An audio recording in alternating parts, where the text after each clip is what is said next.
네, 시청자 여러분 안녕하십니까? 월간 유의처 시간입니다. 네, 이번 달 월간 유의처 주제는 건강입니다.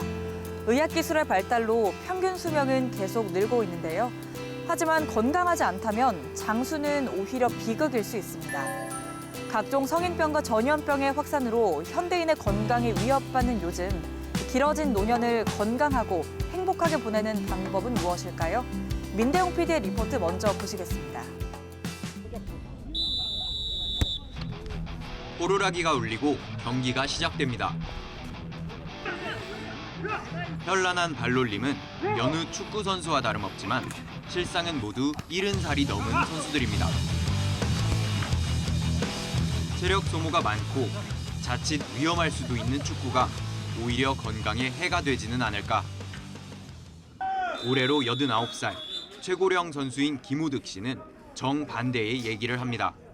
내가 다음에 공을 차기 위해서 무슨 운동을 지금 준비를 해야 된다. 이 자체를 갖다가 각성하고 평소에 늘 운동하는 거죠. 운동하기 때문에 여기 와서 뛸 수 있지. 89살 넘는 사람이 어떻게 이 넓은 운동장에 뛸 수 있습니까? 어르신이 축구를 안 했으면 어땠을까요?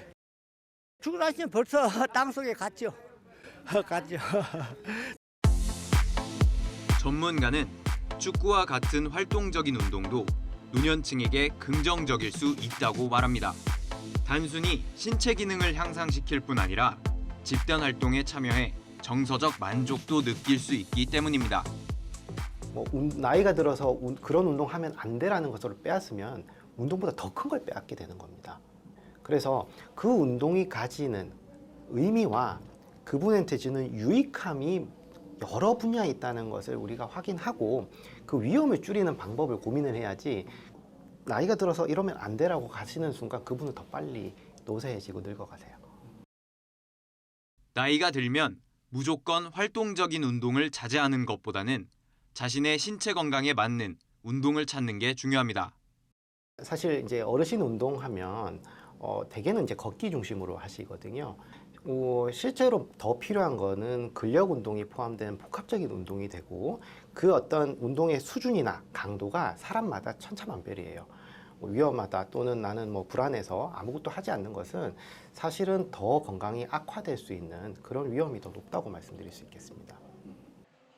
평균 수명이 늘면서 건강한 노년 보내기가 어느 때보다 중요해지고 있지만 안타깝게도 늘어난 수명만큼 건강하게 사는 게 쉬운 문제는 아닙니다. 실제 지난 2020년을 기준으로 우리나라의 평균 수명은 83.5세인 반면 질병이나 장애가 없는 기간을 뜻하는 건강 수명은 66.3세에 그쳤습니다. 평균적으로 인생의 황혼기에 17년 정도는 병을 가진 채 생활하는 겁니다. 노년층의 긴 유병 기간은 우리나라의 고령화가 급속도로 진행됨에 따라 건강보험 재정 문제로 이어질 수 있다는 전망도 나옵니다.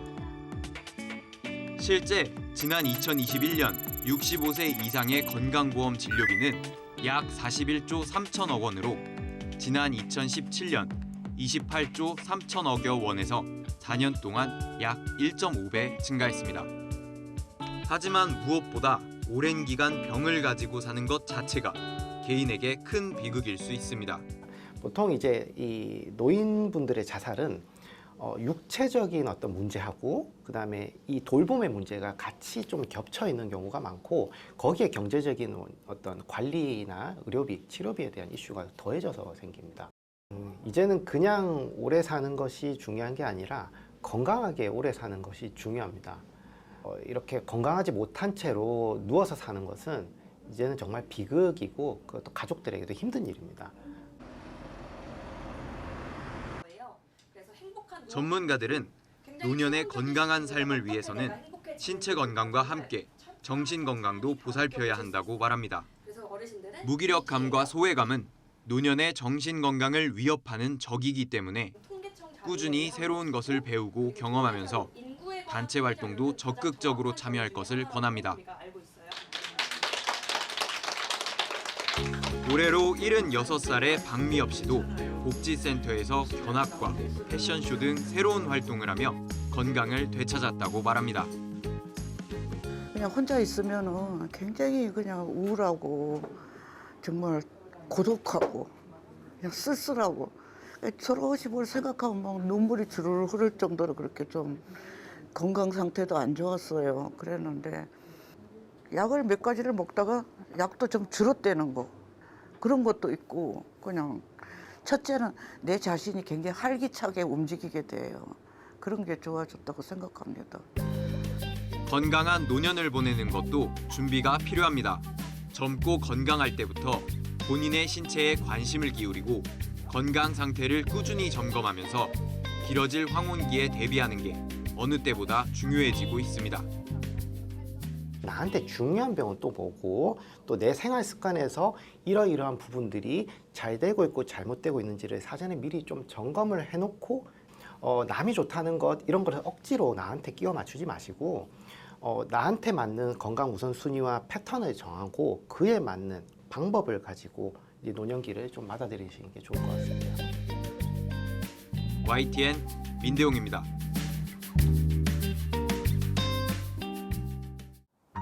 건강은 비단 노년층만의 문제는 아니죠. 최근 우울감에 빠져 사는 청년들이 급증하면서 젊은 세대의 건강에도 적신호가 켜졌습니다. 우리 사회의 경쟁과 압박감 등으로 청년들은 말할 수 없는 고통을 호소하고 있는데요. 우울증을 앓고 있는 청년들을 직접 만나 그들의 이야기를 들어보고 어떻게 해야 마음의 병을 낫게 할 수 있는지 또 우리 사회는 어떻게 해야 하는지 고민해봤습니다. 영상으로 확인해 보시죠. 지나친 경쟁과 비교 때문에 이렇게 된 것 같아요. 제가 걸렸던 시기가 딱 고등학교 3학년 때라 입시로 인해서 많이 지쳤던 것 같아요. 가정 내에서 경제적인 어려움이 이제 몇 년간 지속되다 보니까 살아가는 데 있어서 희망이 없다고 느끼고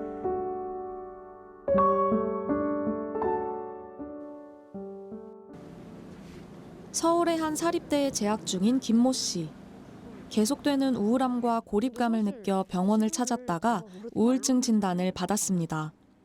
힘들게 입시를 끝내고 대학생이 됐지만 앞으로도 경쟁해야 하는 상황이 계속될 것 같아 압박감을 느꼈다고 하는데요.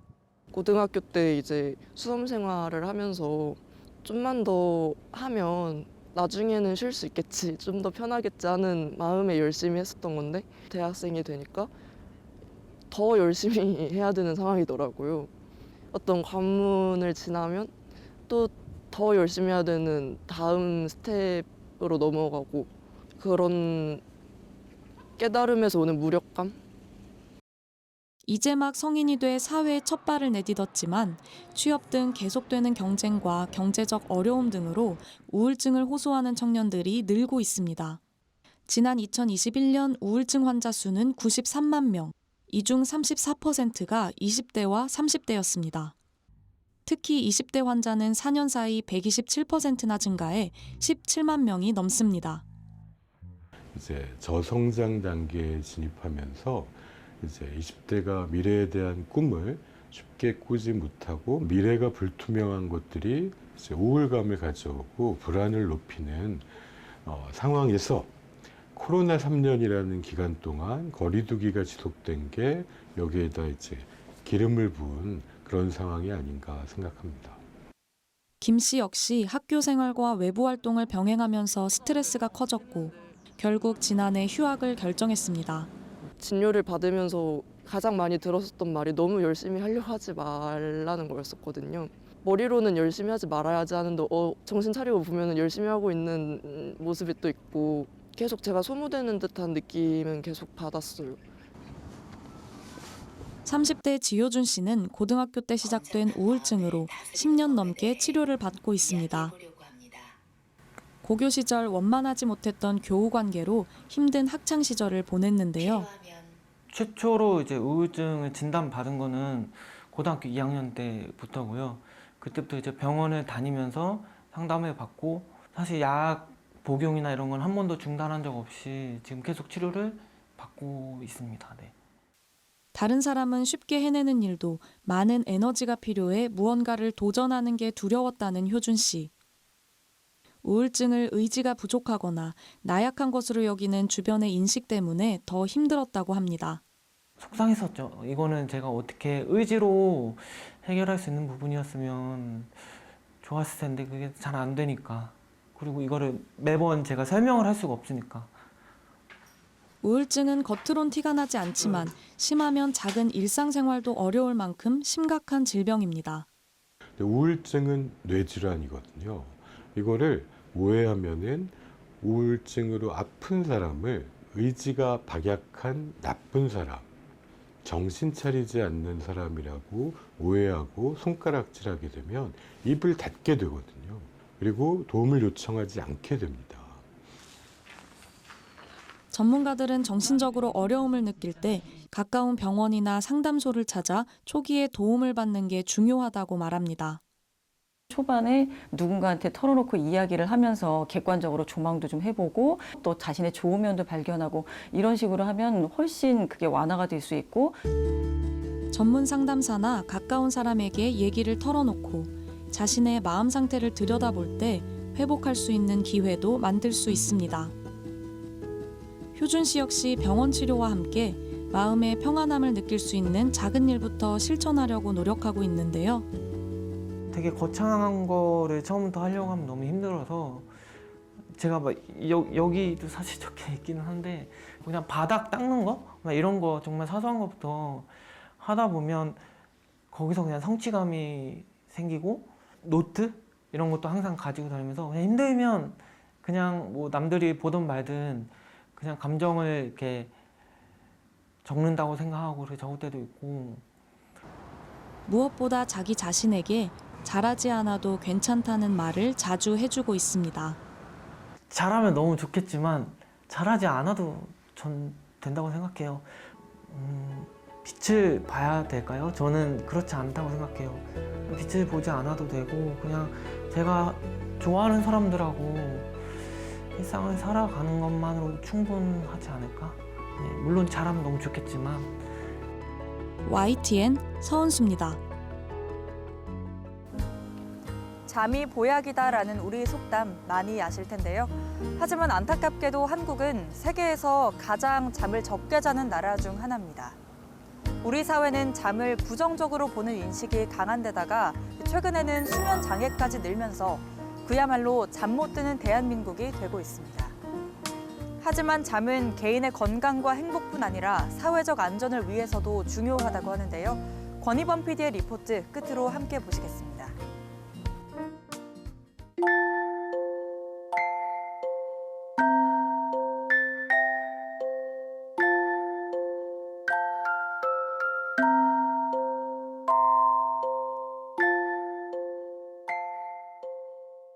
몇 시간 정도 주무셨어요? 7시간. 평소 3, 4시간 정도 자는 것 같아요. 12시부터 6시까지 잤어요. 한 4시간 정도 잔 것 같아요. 5시간에서 4시간 반? 피곤해요. 한국인의 수면 시간은 전 세계에서 가장 짧은 나라 1, 2등을 다투고 있습니다. 7시간 미만이 이제 선진국은 30%인데 우리나라는 44% 정도가 되고 있고요. 세계적으로 수면이 굉장히 부족한 나라에 속한다고 볼 수 있습니다. 세계보건기구가 권장하는 성인의 적정 수면 시간은 7시간에서 9시간. 나이와 개인의 상황에 따라 다르지만 한국인의 수면 시간은 대부분 여기에 한참 못 미칩니다. 잠들지 못하는 대한민국. 한국인의 수면 부족은 어릴 때부터 시작됩니다. 밤 9시가 넘어 방문한 대치동 학원가는 10시가 넘어도 인파가 끊이질 않습니다. 충분히 자야 할 성장기에 7시간이 넘게 잠을 자는 학생은 드뭅니다. 보통 학원 몇 시에 끝나요? 10시에 끝나요. 카페인의 영향도 있어서 한 2, 3시쯤 자는 것 같아요. 숙제하다가 놀고 자는 거죠. 그렇게 해서 1시, 2시에 자고? 네. 안 졸려요? 학교 가서 자야죠. 베개만 있으면 바로 잘 수 있습니다. 잠은 죽어서인가? 좀 일찍 자야겠다 이런 생각은 안 해요? 안 피곤해요? 생각은 하는데 생각만 해요. 이게 학원 늦게 끝나고 다음 날까지 해야 되는 일이 많아가지고 이게 한 2시쯤 자는 게 패턴이 돼버려가지고 이게 빨리 자고 싶어도 이게 힘들더라고요. 평균 2시쯤. 성인이 돼도 수면 시간은 크게 달라지지 않습니다. 대기업에 근무하는 권가린 씨는 수면 시간이 4시간을 넘지 않는다고 하는데요. 퇴근 후 만난 동료들도 사정은 비슷합니다. 나 평소에 잠을 많이 안 자. 얼마나 잠 주무시는데요? 내가 평소에 잠을 한 5시간 반? 아, 육아 때문에 보고 얘 재우고 10시. 10시부터 12시까지는 나 좀 놀아야지. 너 얼마나 자? 너도 별로 안 자잖아. 난 4시간, 5시간 자지. 뭐해, 너는 그러면? 왜? 나는 스포츠 봐야 돼서. 아, 진짜 이유가 그거야? 새벽에 스포츠를 하니까. 권 씨는 현재 대학원을 다니고 있는데 취미 생활 등 남들이 하는 것들도 놓치고 싶지 않아 잠을 줄일 수밖에 없다고 하는데요. 이렇게 대학원과 회사 일을 병행하면서 운동하면서 골프 치는 거 치고 싶고 친구들을 다 만나려고 하면은 뭔가를 포기해야 되는 게 맞다고 생각하거든요. 근데 그러려면 저는 그냥 잠을 포기하겠다. 평균 수면 시간이 3시간 반 정도? 오늘도 잠 못 드는 권 씨. 하고 싶고 해야 할 게 많은 권 씨에게 잠은 언제나 삶의 우선순위에서 뒤로 밀려나 있습니다. 지금 주어진 시간을 너무 게으르게 쓴 건 아닌가? 약간 이렇게 생각이 들어서 많이 못 자는 것 같아요. 전문가들은 한국인이 수면에 대한 부정적인 인식이 강하다고 지적합니다. 산업화 시기 노동 생산성을 강조하는 문화와 치열한 경쟁 등을 거치며 잠을 죄악시하는 사회적 분위기가 형성됐다는 겁니다. 잠은 뭔가 아까운 거, 줄여야 되는 거. 이거는 희생시켜야 되는 어떤 24시간 내에서 가장 희생시킬 수 있는 어떤 부분으로 그것에 저는 사례로 볼 수 있는 게 철야, 밤샘, 뭐 새우잠 이런 단어들이 우리는 너무나 보편화돼서 사람들이 익숙하고 그거에 아주 대표적인 게 저는 사당오락 이런 거. 하지만 잠을 경시하는 문화가 개인의 건강을 넘어 사회적 건강에도 악영향을 줄 수 있습니다. 수면 부족이나 수면의 질이 사고와 직결되는 일 중 하나가 화물 운송입니다. 30년 경력의 화물차 운전기사 허남행 씨는 항상 잠과의 사투를 벌입니다. 졸음은 최대의 적이죠. 왜냐하면 큰 사고가 일어날 수도 있기 때문에 뺨때기 많이 때리면서 꼬집고 막 그러면서 다닌 게 한 100대는 때렸을 거예요. 진짜 농담 아니라. 휴식을 취할 수 있는 공간이 없다는 거예요. 승용차들 듬성듬성 돼버리면 저희는 차가 크다 보니까 될 공간도 없고. 이렇게 들어가서